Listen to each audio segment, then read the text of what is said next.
You are listening to the E2C Network, where the Auburn family speaks. Hello and welcome to War Horses, the only college equestrian podcast that gives you expert impressions of each dual discipline team. I am your host, Auburn Elvis. Let's talk about some college equestrian. Meet recaps. So this week I traveled a lot. I did not have as much time to do my research like I normally do. So a lot of these recaps and things are going to be pretty basic tonight. I didn't do as many matchup comparisons this weekend also because I was traveling during a lot of these. So I apologize to all of you out there, particularly you riders who like to listen to the show or look at those matchups and come back later and tell me that I did not pick you to win your point, but you won it anyway. So you'll have your chance to do that again next week, but for right now, let's get into the recaps. All right, so first, let's look at our Thursday meets. TCU at South Dakota State. Now, this one, I thought TCU would win comfortably. I imagine that they might have thought that too. I did a matchup analysis of this one, and it mostly favored TCU, as you would expect. But South Dakota State had other ideas. They came out on fire. They took a narrow lead, and then it just went back and forth all morning. TCU could never really get ahead and pull away, and so this ended up in a 7-7 tie, the tiebreaker of which went to South Dakota State. Now, obviously, this was a 4-on-4 meet, and that does help the underdog most of the time, but still, you would think that TCU could do better than this. But hats off to the Jackrabbits. This was probably their biggest win in program history. So good job, Jackrabbits. This also probably shows that I might have been a little too hard on Texas A&M back when they began the season. They barely beat South Dakota State up there. So, yeah, I'm going to have to reevaluate a few things. Now, the next meet that we want to look at is a jumping seat only meet between Lynchburg and Delaware State. Now, this meet does not count towards the official team records, just for the individual rider records. And that's probably a good thing for Delaware State because this one ended up in a 4-4 tie and Lynchburg won the tiebreaker. So good job to the Lynchburg Hornets. They have definitely gotten better this year. The final Thursday meet to talk about is Minnesota Crookston at South Dakota State. Now, this one was pretty much all Jackrabbits from start to finish. The final score was 15-1 in favor of the Jackrabbits. And I kind of figured this was probably going to happen. Minnesota Crookston is, not quite as talented as many of the other teams. They're kind of back where the Jackrabbits used to be several years ago, and it's going to take the Golden Eagles a few years to maybe get competitive. Plus, like we saw against TCU, South Dakota State is legit at home. So that's a big win that went to the Jackrabbits there. Then we go on over to Friday. TCU got a chance to take out some of their frustrations on Minnesota Crookston as well. And they did. The final score was another 15-1 blowout. And it kind of makes sense because, TCU and South Dakota State, they tied the previous day. So apparently, they're pretty close and you would expect them both to get the same kind of score, and they did.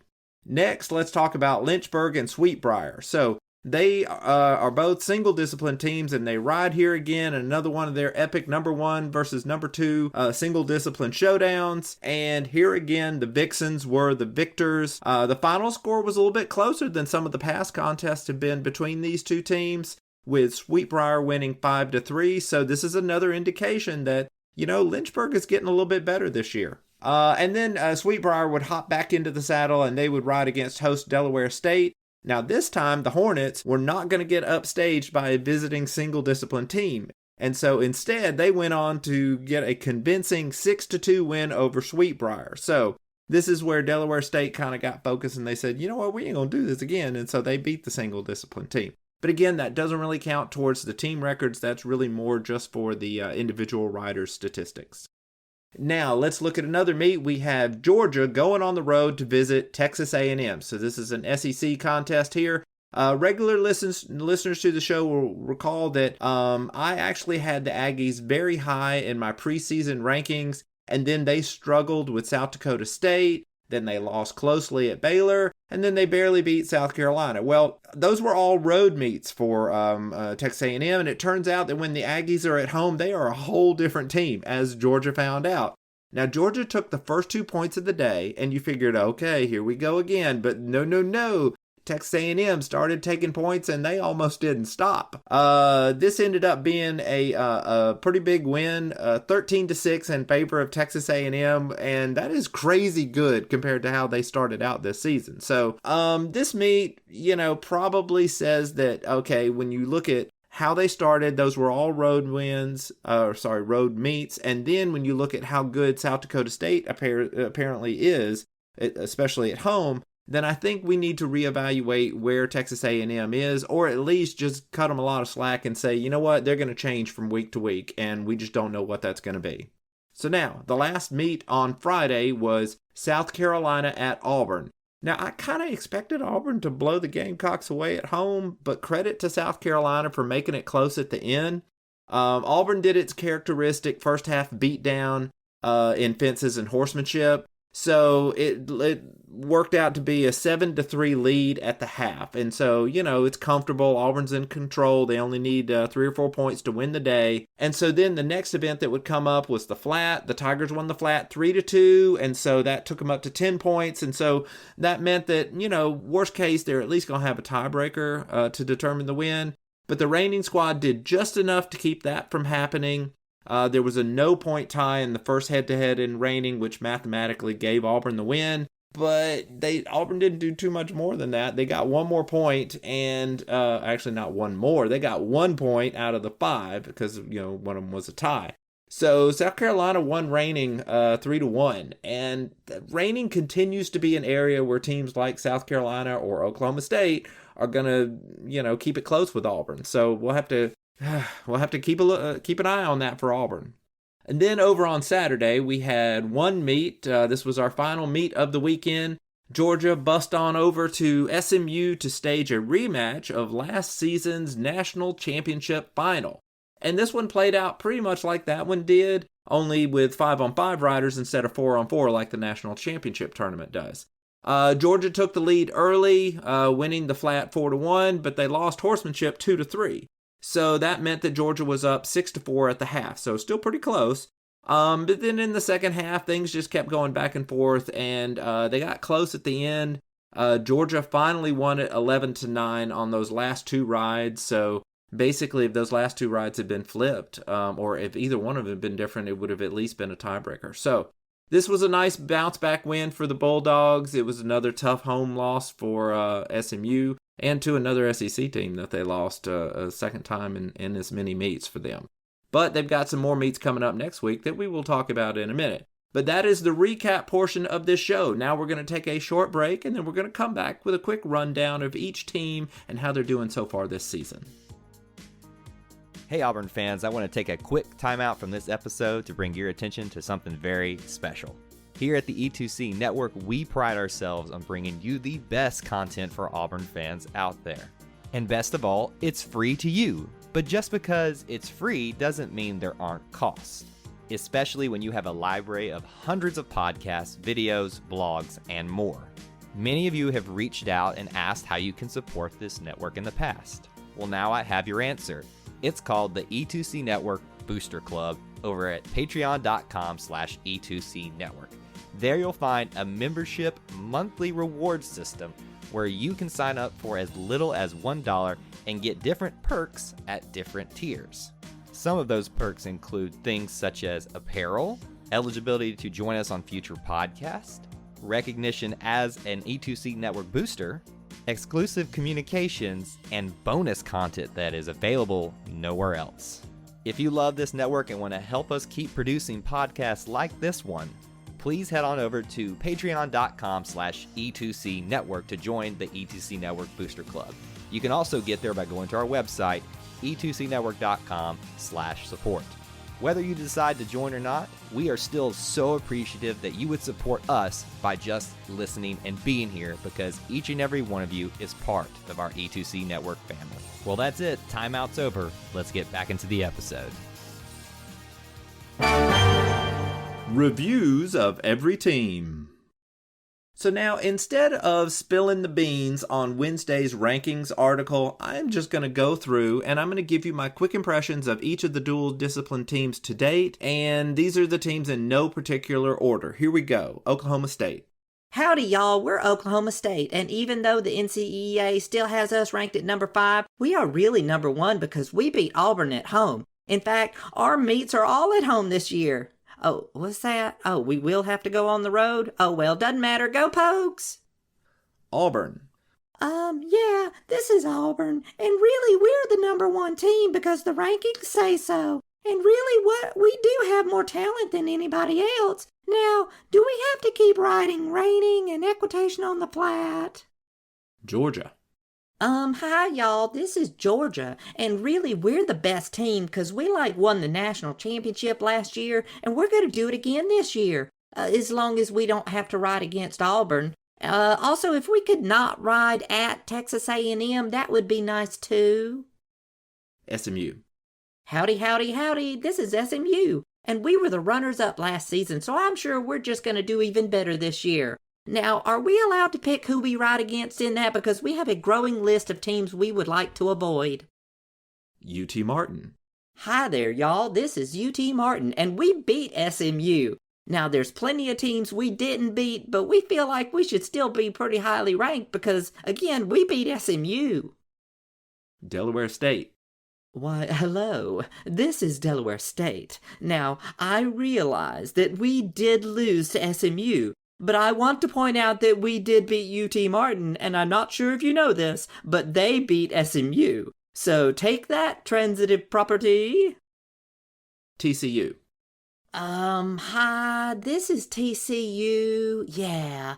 You know how sometimes you can be really good at something and still not get the win? Isn't it funny how life works out like that sometimes?